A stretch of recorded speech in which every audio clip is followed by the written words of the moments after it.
한국의 위상이 높아지면서 외국인들은 한국의 여러 콘텐츠를 통해 한국을 간접 경험하는 일이 늘어나고 있습니다. 그만큼 자연스레 아직 한국을 직접 와서 경험하지 못한 외국인들에게 한국의 일상적인 모습은 굉장한 관심사로 자리 잡고 있는데요. 이에 따라 해외 커뮤니티에서도 한국을 직접 다녀왔던 외국인들이 올린 한국의 모습이 담긴 사진들이 엄청난 화제가 되고 있다 합니다. 자세한 내용 살펴보도록 하겠습니다. 한국인들의 입장에선 한 번쯤은 봤을 모습이라 그리 놀랍거나 하진 않지만 외국인들의 시선에선 문화 충격이라고 느껴질 정도로 이색적으로 다가오는 것들이 있습니다. 오늘 제가 소개해드릴 한국의 모습들 역시 다양한 해외 커뮤니티에서 가장 뜨거운 반응들을 보여주었던 것들을 정리한 것인데요. 첫 번째는 분홍빛이 폭발하는 제주도 라는 제목으로 공개된 제주도의 풍경 사진입니다. 이름 그대로 수많은 벚나무들의 나열된 모습은 감탄을 자아내게 만들었는데요. 외국인들이 특히나 아름답다고 느꼈던 점은 도심 속에서도 아름다운 자연의 모습이 그대로 보존되어 있다는 점이었습니다. 제주시의 벚나무에는 사실 중요한 이야기가 담겨 있는데요. 아직 벚나무의 원조를 일본으로 아는 사람들이 종종 있습니다. 그리고 제주의 벚나무는 이러한 한일의 벚꽃 원조 논란을 종식시킨 중요한 계기가 되었죠. 프랑스인 신부 타케가 제주도에서 왕벚나무를 발견한 것은 일제강점기 직전인 1908년이었다고 합니다. 그래서 사람들은 벚나무가 일본에서 건너왔다고 생각하게 되었는데요. 세기가 지난 1962년 식물학자인 박만규 국립과학관장은 벚꽃은 우리 꽃, 한라산이 원산지란 주장을 펼쳤고 실제로 한라산에서 우리나라 연구자로서는 처음으로 왕벚나무 자생지를 확인했고 이렇게 벚나무의 제주 원산지로는 사실로 판명이 되었죠. 반면 한국 원조론에 맞서 일본에서도 일본산 벚나무의 야생 원종을 찾아 전국을 뒤졌지만 실패로 그치고 말았는데요. 즉 한국과 일본의 왕벚나무가 형태상으로 비슷하고 일본에서 못 찾은 자생지가 한라산에 있다면 제주의 왕벚나무는 세계로 퍼진 일본 왕벚나무의 원조라고 말할 수 있는 것입니다. 두 번째는 아파트를 도색할 때 근처에 주차되어 있던 차를 보호하고 있는 모습이 담긴 사진입니다. 한국에선 아파트 도색 시 페인트가 바람에 날려 차에 오염을 일으키는 것을 방지하기 위해 비닐 커버를 씌워놓고 작업을 하는 것이 보통입니다. 그리고 이러한 모습은 외국에서는 흔히 볼 수 없는 모습이었기에 외국인들은 한국은 아파트가 많아도 아무런 문제가 없는 이유가 저것 때문이었구나. 도색을 위해 모든 차에 보호필름을 씌우다니 정말 바람직한 모습이다. 라며 한국의 체계적인 작업 현장을 보고 극찬을 아끼지 않았습니다. 실제로 외국의 경우에는 공사 현장이 한국처럼 깔끔하지 않다고 합니다. 한국의 경우 공사를 한다고 하더라도 유동인구가 많은 지역의 경우 사람들의 불편을 최소화하기 위해 늦은 시간 공사를 하는 경우가 많습니다. 그렇기에 저녁에 공사 현장을 보더라도 아침엔 말끔하게 정리되어 있는 모습을 볼 수 있는데요.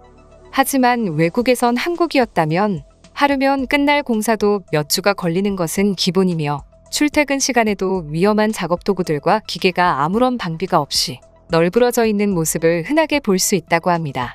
때문에 외국인들은 도색 작업마저도 거주자들을 배려하는 모습을 보고 깜짝 놀라고 있는 것이죠. 세 번째는 서울에 있는 태양광 스마트 벤치였습니다. 태양광 스마트 벤치는 벤치에 태양광 패널을 부착, 이를 통해 에너지를 모아 휴대전화 충전, 조명 등으로 활용하는 신재생에너지 미니 발전소라고 할 수 있는데요.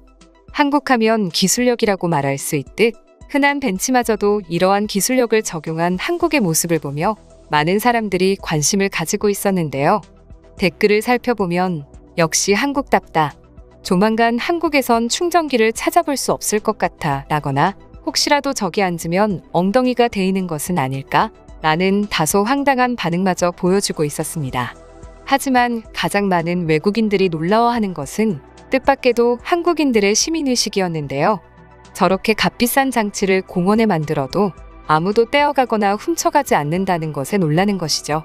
실제로 가장 많은 공감을 받은 외국인의 댓글은 만약 우리나라였다면 하루가 가기 전에 기계가 파손되어 있을 것이다. 라는 댓글이었습니다. 마지막으로 소개해드릴 사진은 서울 지하철 내부에 있는 미니 도서관의 모습입니다. 이 사진의 경우 경기도 파주시에서 시행한 경의선 중앙선 열차 안에 도서관이라는 정책을 담은 사진인데요. 열차에 머무는 시간에 책을 읽도록 하자는 취지로 시행한 사업이었죠. 당시 독서바람 열차라는 이름으로 공개된 객실엔 파주 평화문학 출판 등 4개 주제의 도서 500여 권과 전자책 그리고 단말기 4대가 존재했으며 열차 이용객은 파주시 문산역에서 용문역 구간 124km 약 2시간이 넘는 이동시간 동안 책을 마음껏 읽을 수 있었다고 합니다. 그리고 여기서도 외국인들은 책이 지하철에 있다는 사실보다 다른 점에 충격을 받았다고 하는데요. 바로 아무도 책을 훔쳐가지 않는다는 점이었습니다. 해당 글에 가장 많은 공감을 받은 댓글 역시 앞서 설명한 태양광 벤치처럼 이 제도가 뉴욕에서 시행되었다면 하루도 지속되지 않고 사라졌을 것이다 이었습니다.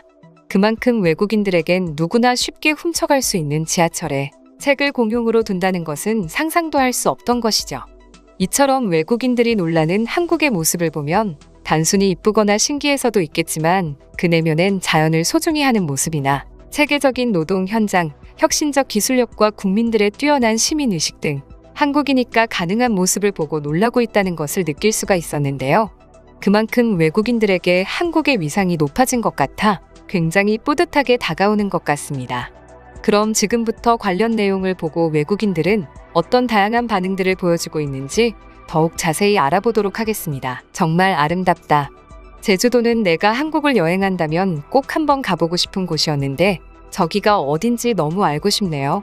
바다와 도시, 벚꽃이 함께 있는 곳은 어떤 나라를 가도 쉽게 찾아볼 수 없을 것입니다. 평소 한국에 관심이 많아 여행 리스트를 적어놓곤 했는데 나의 원래 1순위는 한강공원이었다. 서울의 화려한 도심 속에 존재하는 자연의 모습을 보고 꼭 가야겠다고 생각했었는데 저 제주도의 사진을 보니 내가 첫 번째로 가야 할 곳은 제주도인 것 같아. 와, 아파트 단지라면 최소 수십의 차가 있을 것 같은데 모두 보호 필름을 한다는 거잖아. 우리나라였으면 차가 있든 말든 그냥 공사를 해버렸을 거야. 한국에서 살면서 느꼈던 것은 그들의 작업 현장에서 제일 우선되는 것이 시민들의 안전과 편의였어요.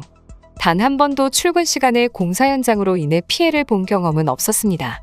태양광 벤치는 정말 신기하다. 역시 한국답다고 해야 하나? 하나 궁금한 점은 저 벤치에 앉으면 자동으로 충전이 되는 건가? 별도의 선을 따로 챙겨야겠지?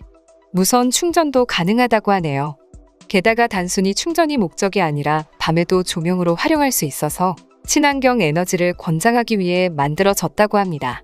한국에선 이만큼이나 기술이 좋고 환경을 생각한다고 광고하려는 목적도 물론 있을 것이라고 생각해요. 지하철에 책을 두는데 사람들이 안 가져간다고? 우리나라였으면 바로 도난당해서 어느 중고 서점에 판매되고 있을 것이다. 한국은 이러한 부분에서 진짜 이해를 할 수 없을 정도로 시민의식이 높은 것 같아. 당신이 말한 진실은 날 너무 슬프게 한다. 난 한국에서 살고 있고 사람들은 커피숍에 자리를 맡을 때 지갑을 던져두며 매장 앞에 물품들은 무인으로 되어 있다. 나는 미국의 시민의식이 너무도 낮다는 것이 가슴 아프다. 난 도서관도 도서관인데 저 사진 속의 지하철은 너무 고급져 보인다. 저 지하철의 바닥은 우리나라 사람들이 사는 대부분의 집보다 더 좋은 나무 바닥을 가지고 있다. 한국을 여행하면 꼭 지하철을 타보라고 하던데 왜 그런지 조금은 알 것 같아.